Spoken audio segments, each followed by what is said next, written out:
Good morning, boys and girls. Hope you're having a great day. Um, Today for social studies, I'm going to read you this picture book called Brave Girl, Clara and the Shirtwaist Makers Strike of 1909. And this book is based on a true story. This young girl, Clara Lemlich, was a real person who immigrated here in the early 20th century from Eastern Europe with her family. And this story describes her first experiences here in New York City. So we did jump ahead quite a bit in our unit of Search for Freedom. Last week we were talking about um, abolitionists, people who worked towards ending slavery. And now we're fast forwarding to 1909. But just another example of seeing individuals take action and look to make change. So this story is called Brave Girl, again, by Michelle Markle, and the illustrations are by Melissa Sweet. And I always like to read the dedication page. I was hoping there was an author's note in this book. My students know that much about me, that I love reading author's notes and any chapters that tell us more about the story, but I'll provide a little bit more about that at the end. So she wrote this to all workers everywhere. And it looks like Melissa Sweet sent it to someone named Kathy. I'm going to actually read it from my book, but I wanted you to see the pictures. So my head's going to be down a little bit. Actually, maybe I'll try and do it this way. Okay. A steamship pulls into the harbor carrying hundreds of immigrants, and a surprise for New York City.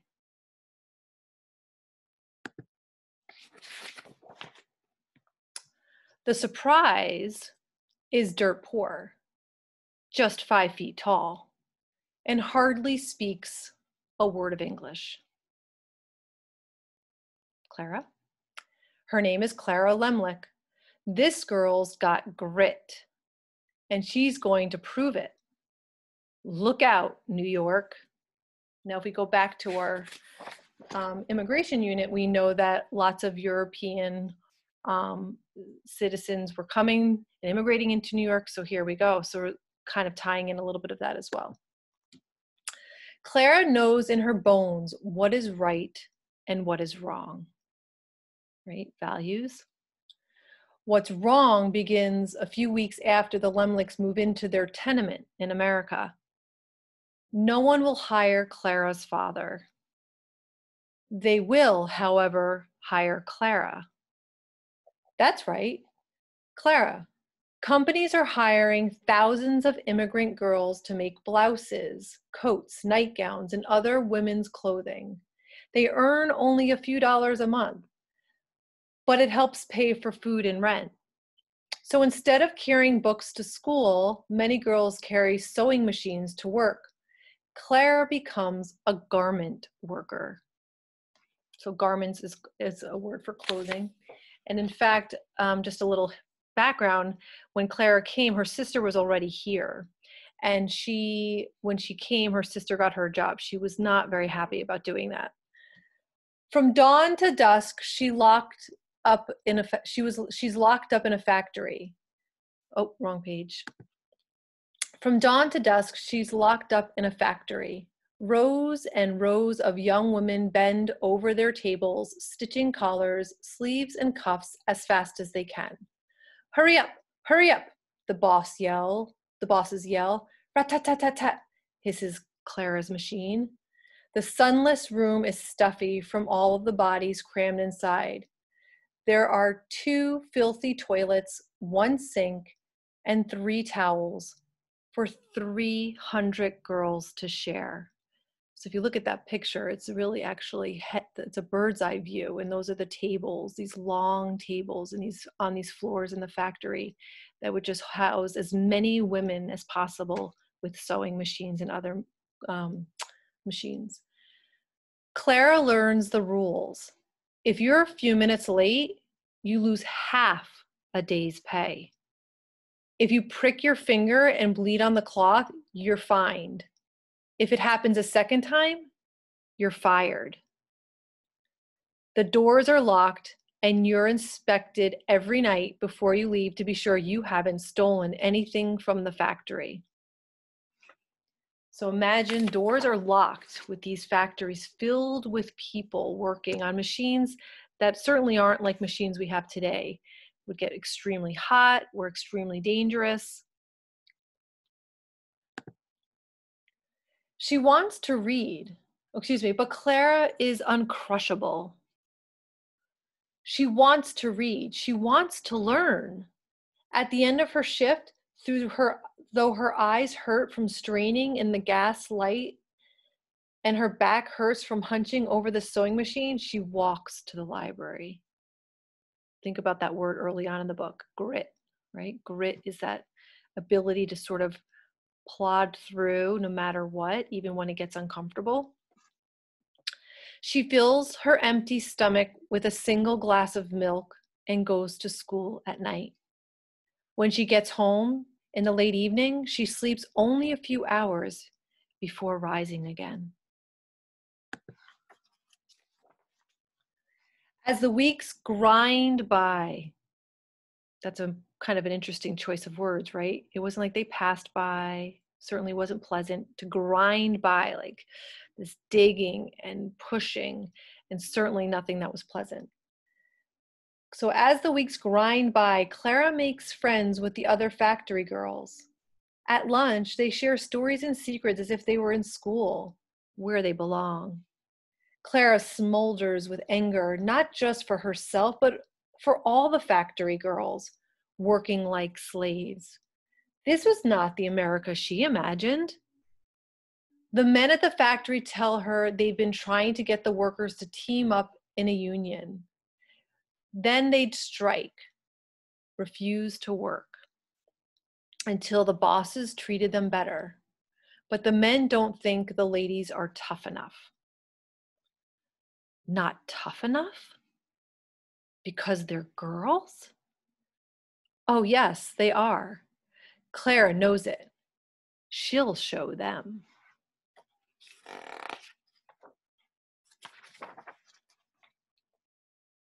Switch arms. From then on, at the sewing tables and on the street corners, Clara urges the girls to fight for their rights. When the seamstresses are overworked, she says, strike. When they're underpaid, she says, strike. When they're punished for speaking up, she cries, strike. Oh, shoot, I forgot to change the page. So I just read that page there. And the girls do.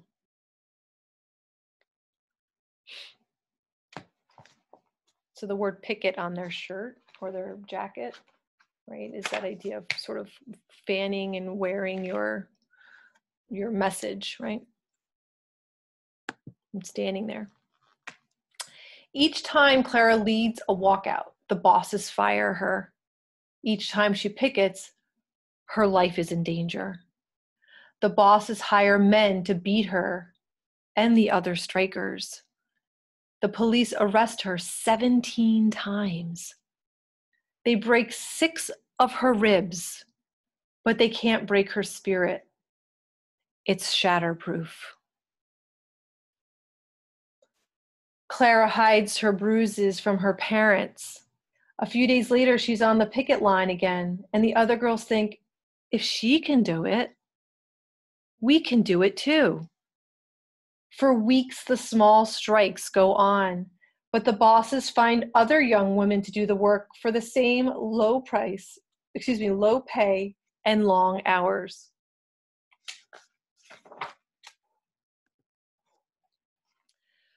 We must do something bigger. Think, Clara and other union leaders. Something huge. A giant strike at every garment factory in the city. The union holds a meeting. Throngs of workers pack the seats, the aisles, the walls. The hall thrums with excitement. Clara listens to speech after speech. The speakers, mostly men, want everyone to be careful. 2 hours pass. No one recommends a general strike. Finally, the most powerful union leader in the country goes up to the podium. Not even he proposes action. So Clara does.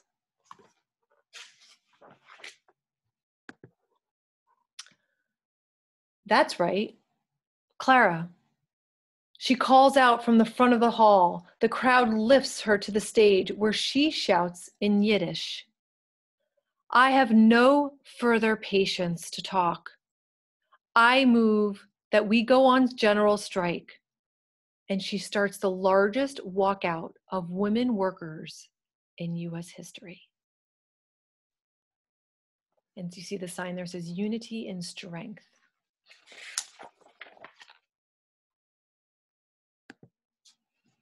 The next morning, New York City is stunned by the sight of thousands of young women streaming from the factories.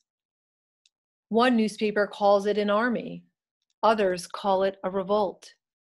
It's a revolt of girls, for some are only 12 years old, and the rest are barely out of their teens. In the coming weeks, Clara is called a hero. She lights up chilly union halls with her fiery pep talks. Her singing lifts the spirits of the picketers. When a group of thugs approaches, she yells, "Stand fast, girls."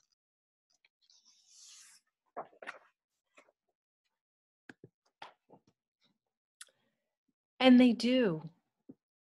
All winter long in the bitter cold, in their cheap, thin coats, tired and starving and scared, the girls walk alongside the men on the icy sidewalks of the picket line.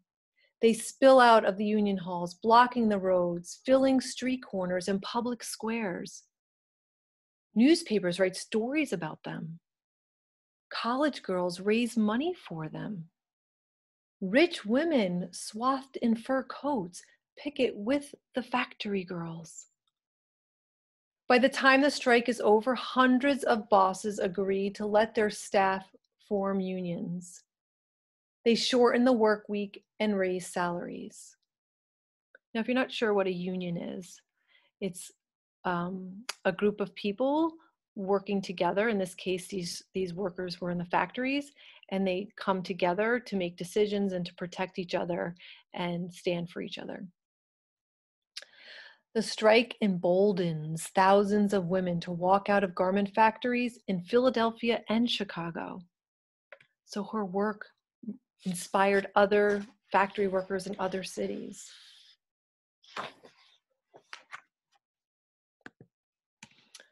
And the strike convinces Clara to help fighting for the rights of workers. Her throat is hoarse, her feet are sore, but she has helped thousands of people, proving that in America, wrongs can be righted. Warriors can wear skirts and blouses, and the bravest hearts may beat in girls only 5 feet tall.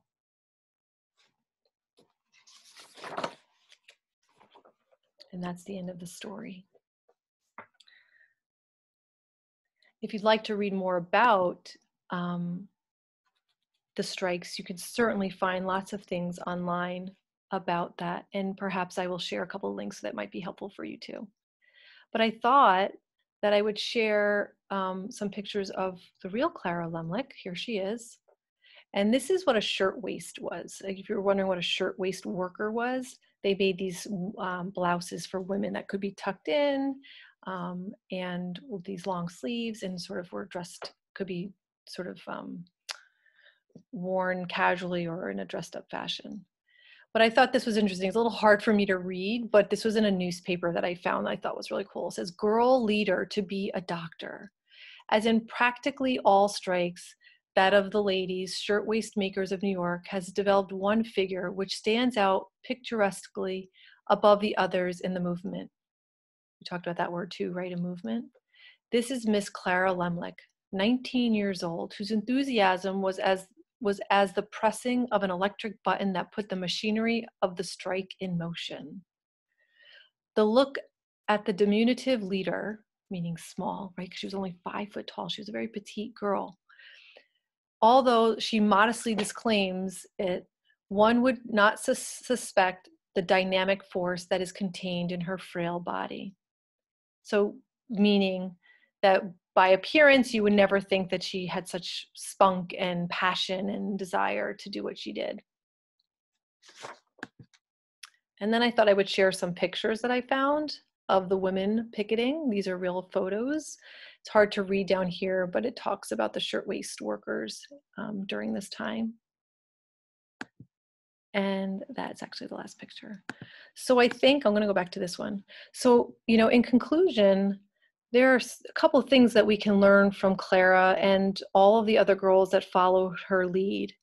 And one is, of course, from Clara's leadership and collective effort with the other girls, that when we work together for change, actions of people and groups of people can bring justice and fairness to the world.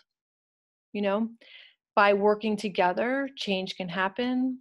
And by working together, we can bring justice and fairness to all.